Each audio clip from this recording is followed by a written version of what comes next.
Welcome back to Fighters Drinking Coffee. We've been talking a lot recently about training, kind of competition mindset and preparation for competitions. And actually, this morning we had a really diverse group of people at training from a bunch of different academies, some new people who haven't been in that room with us in the past, and some people that have been newly coming on the higher frequencies. So I thought it might be good to talk about some cross training and kind of get into benefits, downsides, maybe. I don't know, like see kind of where it goes. But yeah, we had some good training. We had some pretty good names in there too. It was a really good group of guys, and like we had Cameron Hurd there today. So we had this like these varying levels. A lot of people who compete at super fights. We have people who don't. So like,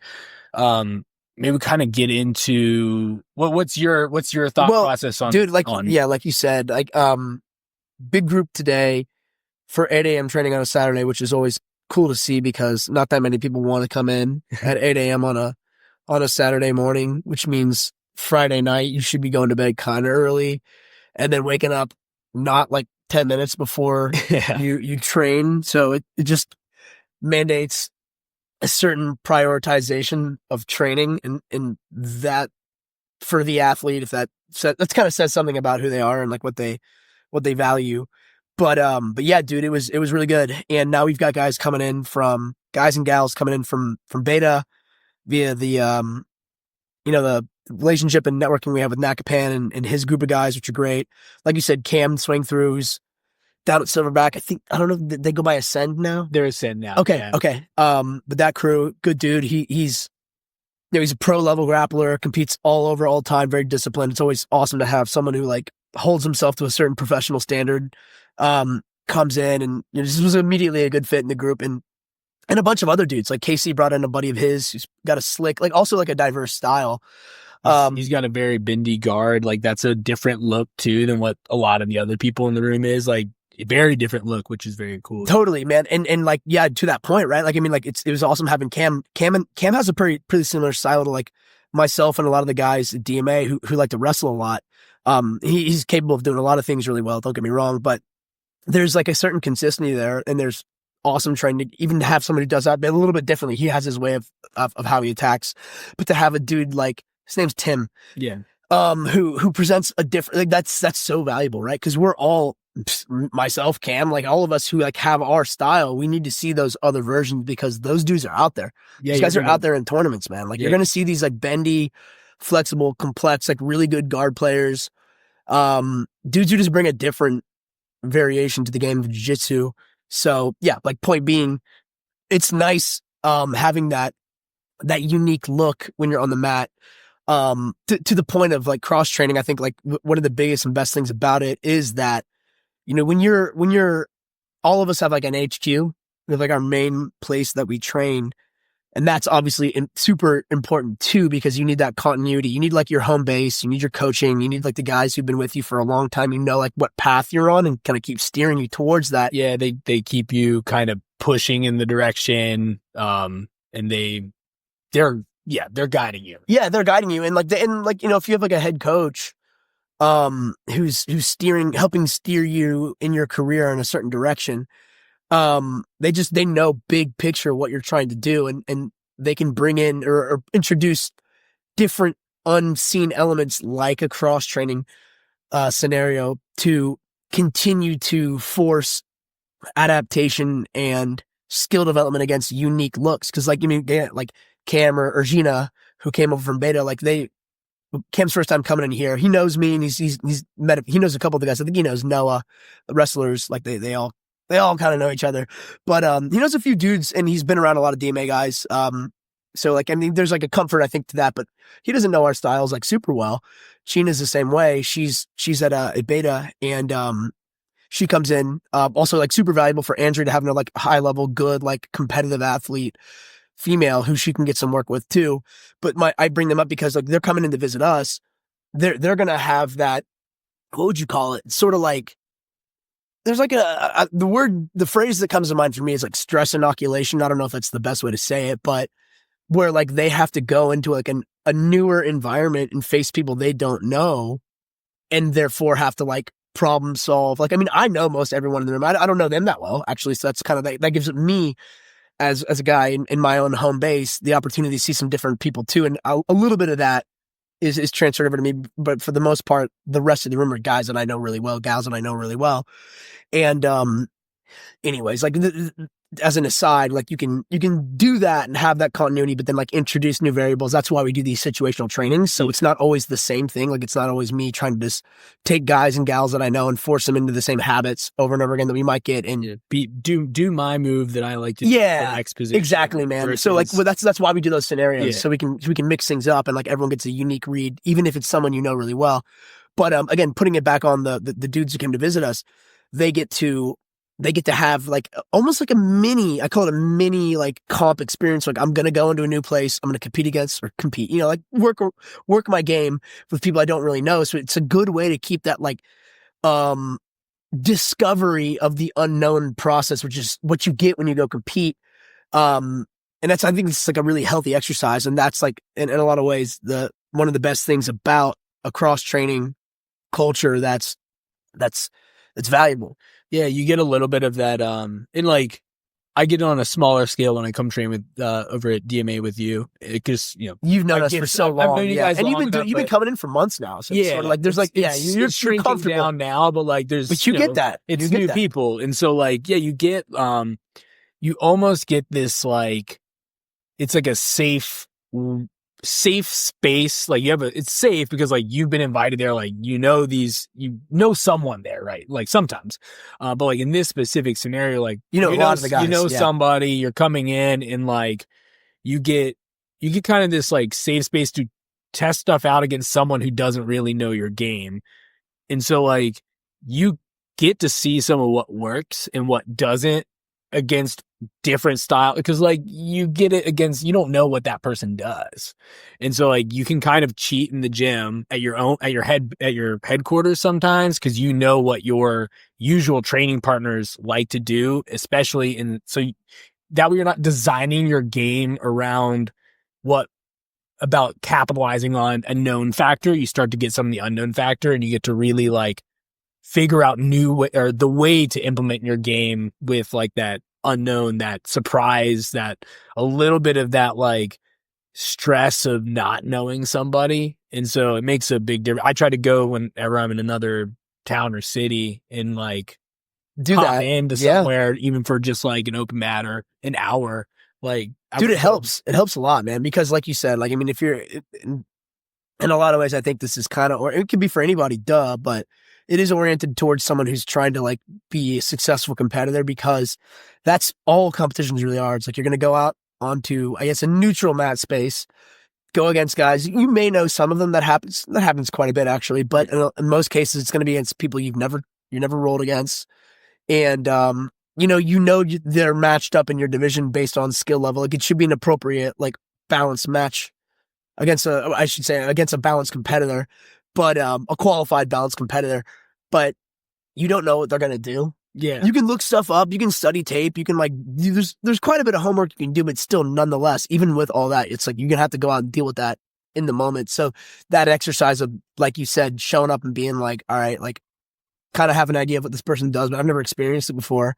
I'm not on my home turf. Like, all right, this is, in a lot of ways, it resembles the experience of going out and competing. So I think that to me is like a big thing. I think that helps those guys who are, and by the way, like Cam and Gina both, they competed like a week ago. Yeah. The NGA thing we went to. I don't know if we talked about this on this episode, but dude, just sidebar comment real fast. Shout out to Becca and Gina who fought in the ladies tag team match. But dude, at NGA, it was awesome.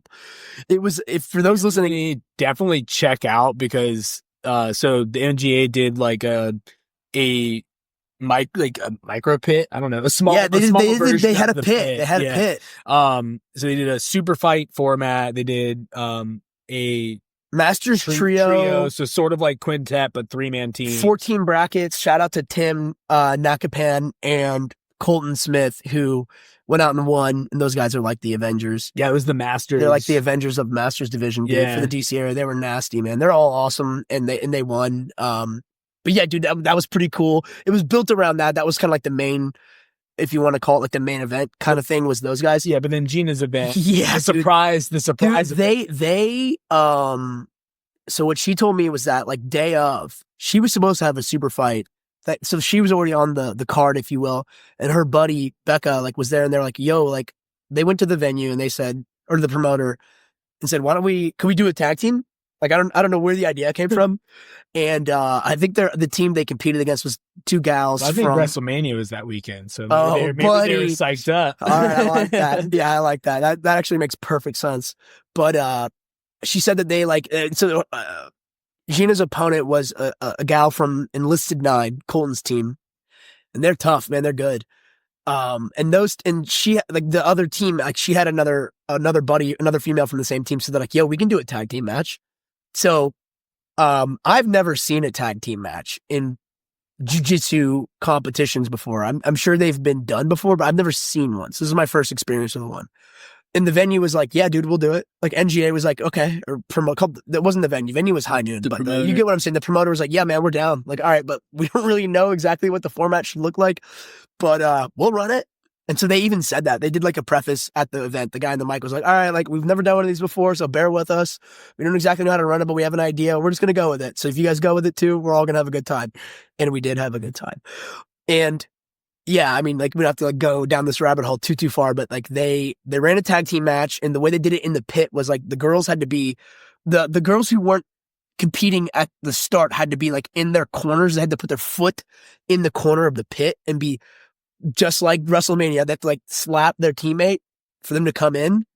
And I don't know if this is always going to be the format, but like at least for this one, the way they had it was like you could do that unlimited amount of times. If you can make contact with your teammate, she'll jump in. And so it quickly escalated to like chaos, fast pace, mania. Well, like especially with that small pit. Like, oh, dude, you can reach it across. Yeah, that's right. Because it's not a huge mat surface. The pit is super interesting in general for like jiu-jitsu tournaments. Like I have a feeling those are going to become a lot more common just because even the regular matches were a little bit more exciting because of the pit. But for this, it was nice because they could get to the corner like fairly easily. And so there were like tons of like tag exchanges flying back and forth. And like one girl would be on another girl's back or like in an arm bar about to submit the other one. The other lady would hit the tag. Her friend would come in. She'd jump and she'd immediately start attacking the other girl who was just about to win. And so it was like back and forth, nonstop action. The crowd was screaming. I was screaming. It was insane. At one point, like it kind of like, I mean, here's my thing. I liked the chaos of it. It made it so it was the most compelling match of the entire day. It was that, like pay those girls. That was awesome. But you had really high level matches, so like that those a big. No, I know you're right. Yeah. It's a lot of praise. Like I mean, like and those girls are good too. Like their skill level is good. I believe. I mean, I know Becca and Gina. I know they compete a lot. Like they're skilled competitors. I don't know the other two gals that well, but they looked pretty sharp from what I saw. So those like the skill level for those ladies was pretty high to begin with. But like we just mentioned, there was like a black belt trio style thing. Like in theory, those and they were the main event. Black belt teams, like that should be the highest skill level, right? This is my way of saying like that doesn't always, I mean, like the way they format the match can make it the most exciting thing, which is what happened. Mm-hmm. The last thing I'll say about it was like at one point in time, it got a little bit too chaotic. I say that in quotes because I thought the whole thing was awesome. So I still, for those listening, I mean, if you're a promoter, I don't know how you do this, but like some of that chaos made it fucking awesome. Oh, I mean, maybe tag team matches should be a future. It should be a future thing. It was future of, dude. I was so I loved it. I was so engaged, and I mean, I've been doing this for 20 years. I've been to a million tournaments. I've been to like all the different variations of them. This was the coolest one I'd ever seen, and they were flying around the mat. Like there was at one moment where like I think it's happened on both teams. Like some of the girls who were out, like they kind of stretched a little bit out of their corners. whatever. Maybe that's the only thing you change. Just keep him in the corner. I don't know. It still made for the most exciting shit I've ever seen. It was, they were just tagging in, out, flying around offense. Like immediately the person who is tagged in is jumping right into like a submission threat as fast as they can, which then means the other person's like scrambling to get back to their corner. So it's like tag in, tag in. It was awesome. Yeah. Andrea was talking about it this morning. I heard her say she was watching the live stream. And so like the live stream commentators, were just like saying like, I think they cheated again. Well, no, the other team cheated. Yeah, like the cheating, if you want to call it that, was for the tags. It was equal. It was equal for what it's worth. And again, it was like they've never done one of these, so we're gonna give them a pass. Why did I bring that up? I think I brought it up because I was saying like we have competitors who are pretty it was pretty active. People here this Gina morning, she's back in the gym already. She's probably got more action lined up for the rest of the year, tournament wise, competition wise. So she needs to stay sharp. So yeah, like, but as a visitor, these folks are getting that exposure to different people. In like a fairly like, it's the good thing about that crew that's down there is everyone's like, we're all trying to like, I mean, we had one small minor incident, but it's okay. Yeah, we don't need to talk about it. Somebody did that. We don't need to talk about it. We don't need to talk about it, but for the most part, it's controlled. Our hearts go out to him, by the way. Yeah. Yeah, Dan, if you're listen to this, man, I hope your leg's okay. I'm sure it is. He sounds like he gave me a text. He's doing all right. Just send him flowers, man. I'll buy him some food. I'll buy him a bunch of stuff. I'll buy him some Zins. There you go. That he likes that. Yeah, I'll take care of him. Zin. Do they have edible arrangements for Zins? No, that's a great idea. Yeah, how could you imagine if I could throw in like a ribeye? Yeah, he's big on grilling these days. I'm gonna give him he's got a badass Traeger. Shout out Big Steak, big steak, guys. I'll give him some steak, some fruit, some Zins. I'll take care of him. But anyways, for the most part, like those sponsors. Yeah, dude, for sure. The room is like it's a good environment for that. Everyone's like there's basically no rest. Like we're gonna like attack each other for a long time, but like you get that exposure. It's not super high risk. That's why I say it's like a low dose of like competition environment. Like competition environment, people are really trying to they're trying to win, right? Yeah, you have controls outside of just a referee, right? Like there's definitely a different vibe in, or at least there should be in the room versus like when people are looking for the podium, right? Like 100%. Someone hunting to get that medal should be going at a way different pace than someone at the gym, especially their own gym, if they're, being a good training partner, right? Because we're all there to train. We're not there to you shouldn't be trying to kill each other. Right. So, right. Obviously you want intensity, but like, you can do both. Is what I'm saying. Yeah. You can get the intensity, but also keeping it like well curated for everyone's well-being. You want to keep the next person to the next round, right? Yeah. Like at least at the bare minimum. Yeah, exactly. So, yeah, dude, it's interesting. Like I seen him text me about this the other day. He's asking me like, what's my thoughts on cross training or whatever. And this is my thought on cross training. It's as a coach, like I think out of the people who I coach, Andrea is probably one of the best at like actively getting out to other places to cross train quite a bit. She does that. I want to say 2 or 3 times a week. She gets to like other rooms against other people, and it obviously shows with like how successful she's been too with like the work she's doing in that regard. So I do recommend it where you can do it. My only caveat is like, it's kind of like what we talked about. Think about where you're going, who's in charge over there. If it's like good people, good leadership, and like, they're going to try to provide a similar culture for all the reasons we just talked about. Like, in other words, how hostile of an environment are you going into? Yeah. To put it bluntly. Because there's going to be like, and I don't think this is necessarily a bad thing, but like you go into someone else's house, like they're going to try and beat you a little bit. That's okay. That's kind of why you go. You go, you're like, all right, I want to get some good rounds, tough rounds. To make sure they're not trying to hurt you. That's like, right. That's really it. That's it. Like you want them to try to beat you. You just don't want them to be looking to prove something, I guess is the better way to put it. I don't know. Yeah, totally. They're not trying to take a piece of you home. Yeah, I totally like cross training's hella important, especially like if you have that like performance anxiety issue within some of your competitors, like it's a good way to start working that out because it's immersion therapy, right? Like if being against an unknown opponent causes anxiety within you, then you need to put yourself against those people at a higher frequency, whether that's like, hey, let's go hit some small like smaller competitions that you might feel have a lower stakes on the line. Let's go out there and like put ourselves against these people, or, that's an option. Or like, hey, in the instance of the guys that at Battlefield with me, like we have 2 other affiliated gyms that are probably the same distance from their house. So like you could go and pop over you go from Battlefield, you could go to Vanguard, you can go to Dominion, you can like kind of pop in and get a different look, but like it's all under the same, it's all grand scheme, the same team, but like you can go and train with people you don't train with all the time. And some of them are going to be guys you're going to compete against.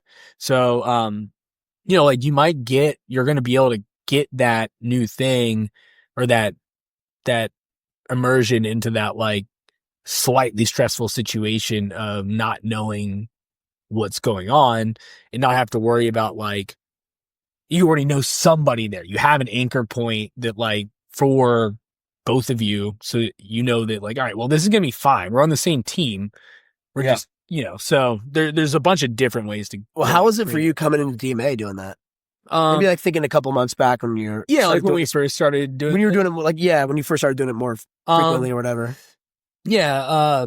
I mean, not, I've done it long enough that like, I kind of, it's not too bad, but like, yeah, when I pop in and like the first time around, it's all new people and like, you don't necessarily know what their level is. Yeah. You don't know what their game is. And so like, you have to approach like a little softly because gonna ask about that. It's gonna be safer for you, right? Like if you go in and you go like guns blazing, like you will create that like you become hostile, a target. Yeah, you become a target environment. Yeah. So you want to like you kind of ease in and like you want to play a good game, but like maybe you don't go straight in with your A game because especially if you plan on coming back. All right. Right. You don't want to go in with your A game and be like that. You don't want to be an invader, right? You don't be a bull in a china shop. I know exactly. You don't want to create that environment like, where like you want to create like that dojo storm environment, and then like now everybody's gunning for you in there, and like they might kind of start throwing caution in the wind. They might start trying to crank on stuff. So like, that's not really an issue we've had, but like you have to be cautious of that anytime you're going against new people outside of a competition setting. Cause like in a competition setting, like we got 5 minutes. It doesn't matter what happens after that, right? Like we can try to kill each other for 5 minutes because you don't have backup like waiting for me at the other end of this 5 minutes, 6 minutes, whatever. It's super interesting. Yeah. Man. No, I suspected you would say that. And I think that's not only normal, it's an appropriate way to do it. And cause like,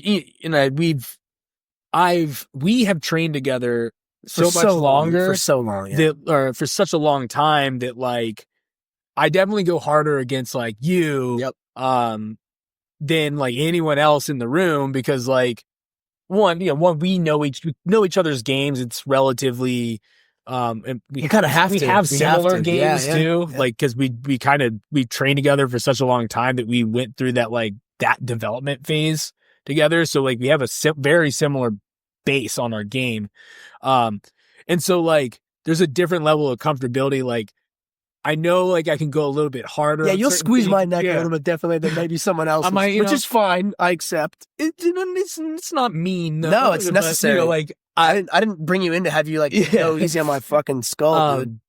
Like there's definitely like different things that you'll try on people that you're comfortable with versus people that like you aren't as comfortable with. And that's the same thing like at your home base too. Like when you have a new person come in, like for the most part, like I'm not going to be going for, like this morning, I'm going for like a thunderlock, like trying to rip their shoulder off. Cause like, I'm not going to be that guy either. Cause I don't want to turn that person into I don't want to create an us versus them scenario. Either. And so like, you have to be on either side of the coin too. Like you should be somewhat cautious of that. And that creates a better training environment for everybody. And then it also will help you when you go to other gyms. Do you think the increased exposure to like these guys, there's quite a few familiar faces on the mat too. Like there's like probably, maybe like 9 or 10 people today. It was really only 4 people who aren't like headquartered at DMA on the mat. I think we had 13 guys. It's like nine. Yeah, Those are mostly familiar faces. We were probably, it was probably 50-50 in terms of like people who were headquartered at DMA versus not. Yeah, you might be right. I guess. I mean, I think of Casey because Casey. Well, some of us True. are we've been part of it at some point in time, but yeah. I know what you mean. Yeah, but what do you think about that? I mean, I think that makes the room better. Like, I think that. Well, I mean, let me rephrase. Because like, obviously, again, you know me. You know you can do it against me. Do you feel like you're getting some of that with like some of the other guys who you've seen? Oh yeah, 5, 6, 7, 8, 9, 10 times now. Like it's definitely like it's getting more. There's getting more comfortable. You're kind of you start getting into that like zone of like playful, right? Like there's like once you start to get to be comfortable with people, you start to kind of have a more playful game like with each other because like. You start to get comfortable and you kind of know like, oh, well, if I go for this thing, he's going to try to do this. And then I can like kind of transition into like a different step. Like if I go for the Kimura, he's going to turn that elbow down and I'll rotate. I'll go for the back, whatever. And so, the game starts to change and you kind of start to go from like a little bit more of like, 1 to 2 move jujitsu into kind of like now you're creating more of like the scrambles and flows and so like but you still have that like a little bit of that unknown attached to it because like you don't see each other all the time but you start to kind of open up more like I know like Khaldun and I Shane Andrea, because they're consistently there all the time. Yeah. And so, and I tend to end up with them when we're doing the rotations. It's just the way, it sometimes works out. It shakes out. Yeah. So I tend to see them more often. And so, we tend to we're starting to open up more with what we're playing. And like, so it starts to create more, you get kind of out of just like a single positional struggle because we're doing positional smart, we're doing mostly single positions, but like you start to get into more intermediaries and rather than just like, all right, you have my leg, 1, 2, 3, go. All right, got my leg out or up, you got into it. And so like you start to kind of, cause you know what their move A is. And so you can start to try to predict a little bit more. And so it starts to develop. And then you get, maybe I don't want to lead the witness, but it sounds like it's becoming more valuable. Oh yeah, it's good. It definitely is. And it's good to like getting different looks because like, I have the same, I'm seeing the same like 3 to 4 other competitors 5 days a week.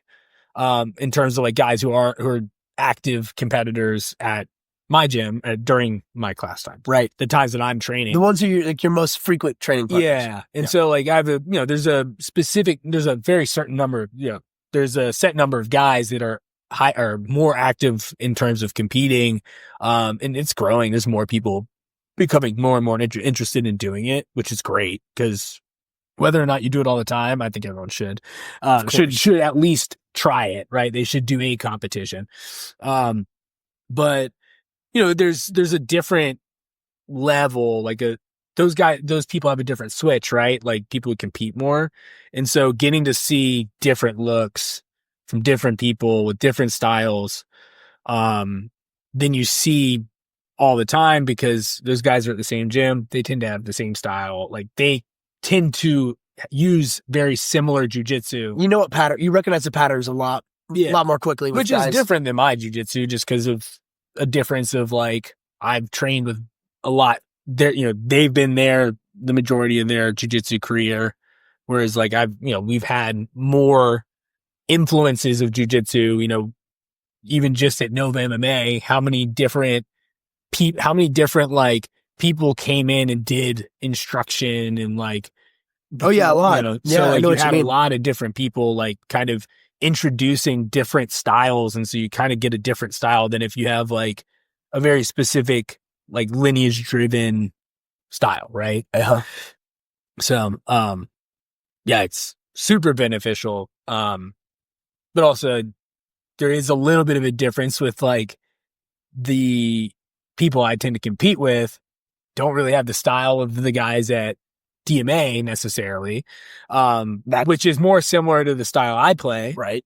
But, you have a lot of guys that you don't have a lot of guys in my like weight division that are playing a more like forward pressure, or, like forward pressure attack style wrestling, some amount of wrestling base jiu-jitsu. You have a lot of guys that are playing really good, like guard driven jiu-jitsu. Jiu-jitsu. Yeah. Like, so you have guys that are kind of playing more of like a modern sport style, ground based, sweep to start versus like takedown to start.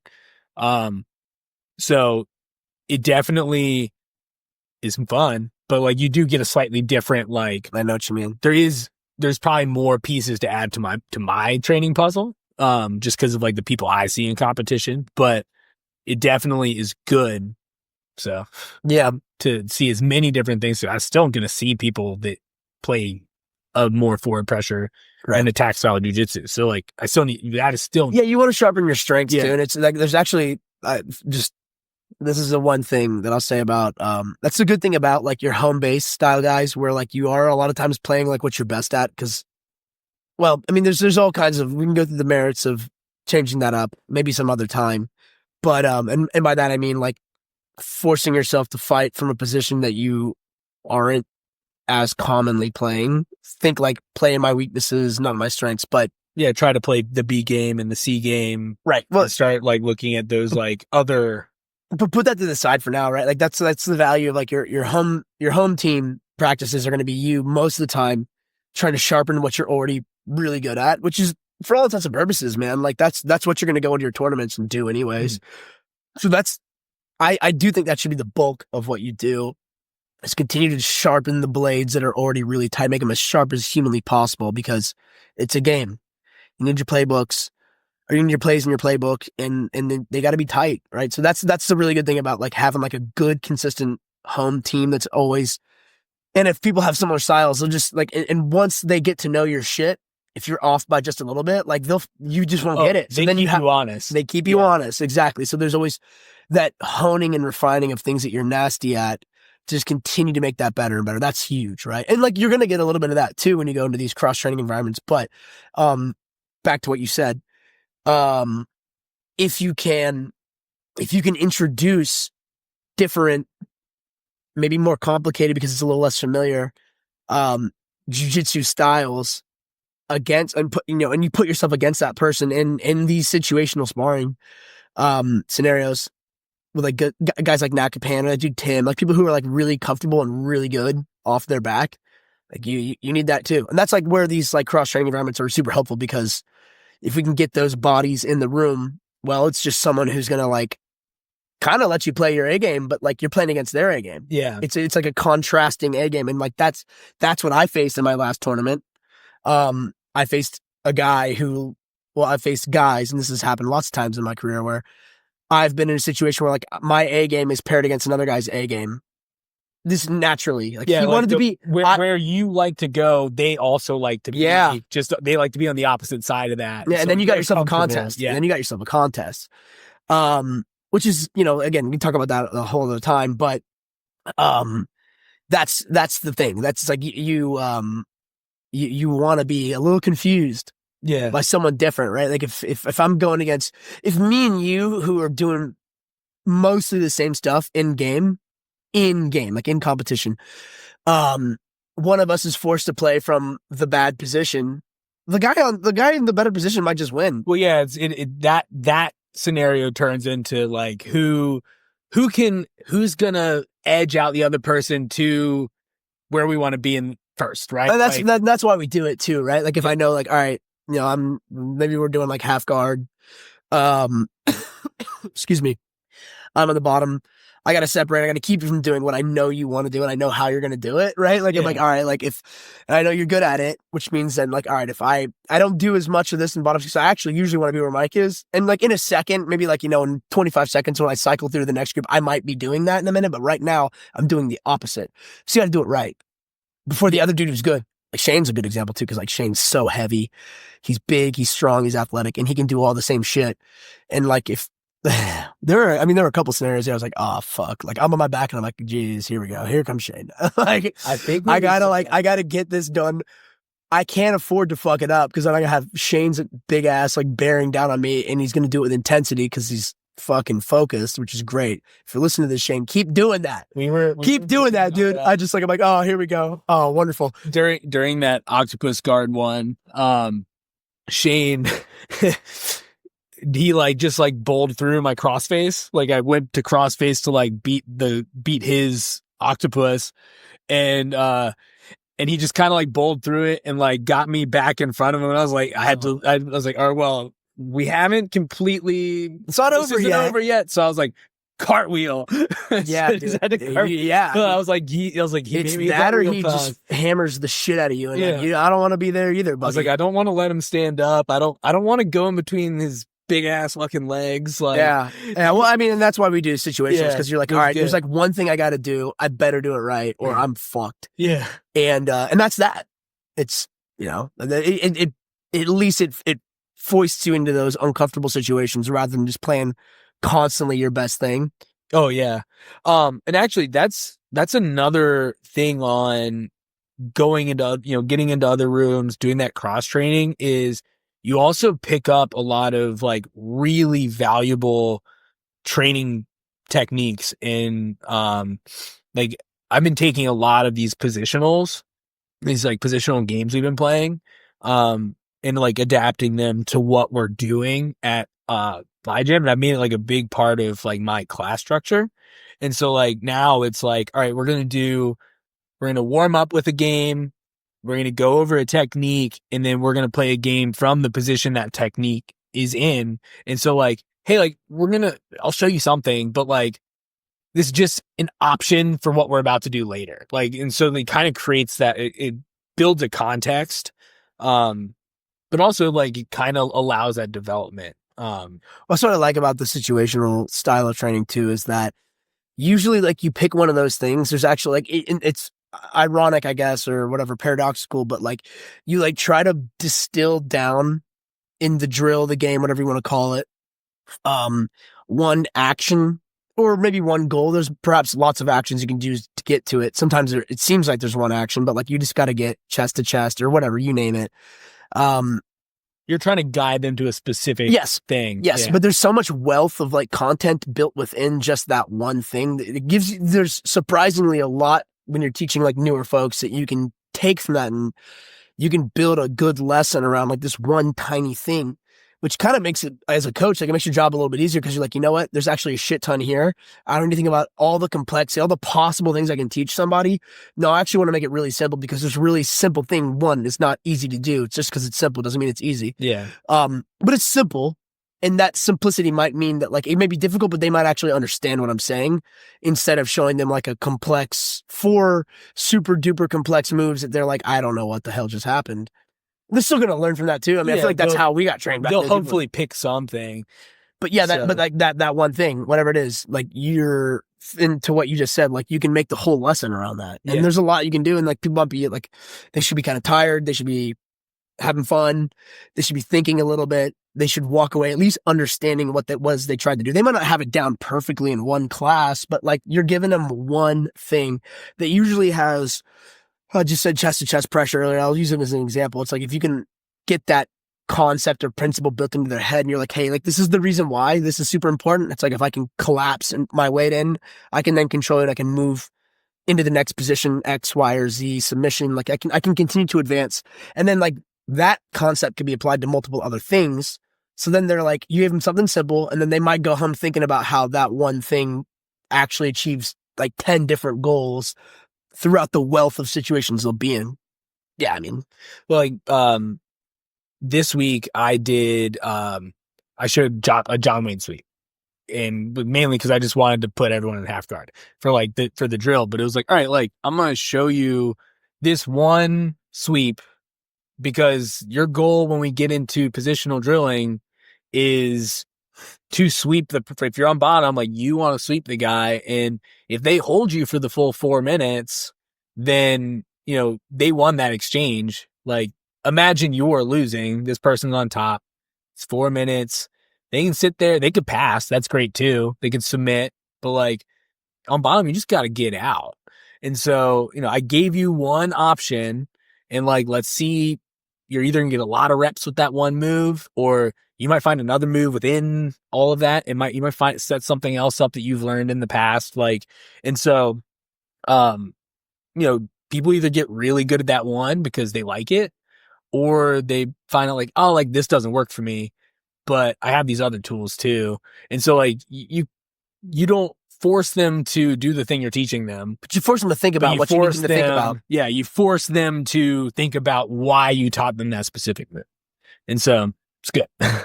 Yeah, I get it. Yeah, that's our time for today. Again, thank you for listening to Fighters Drinking Coffee. We've got same things. Follow that Discord. You can find that in the show notes. If you just click through, it'll be down at the bottom. Click on that link. It'll bring you straight to the Discord if that's a thing you're into. We're trying to build that community there so that we can start to interact more and more with you guys. Take some questions from you guys. If you have questions, dump them out there. Yeah, and some of them, if we find them like especially interesting to us or something that's not a good way to put it, but if there's some questions on there that we find to be like thought provoking, yeah, something that like we will probably end up talking about it. Yep. In fact, we will definitely end up talking about most of the questions that were asked on the podcast. And that way we're giving you guys content that you want. Also follow us on Instagram. That's also added in the show notes. And then as always, like, follow, review. Those reviews really help us with getting us to more listeners. So if you find our content helpful, just hit 5 stars. Even if you don't think it's perfect, let us know in the comments. Like, that's fine. You can tell us what you don't like, but hitting that 5 stars gets us to more listeners, more 5-star reviews. The more people that see us, which means the more people that it will enjoy listening to this like you guys do here. So Fighters Drinking Coffee. Bye.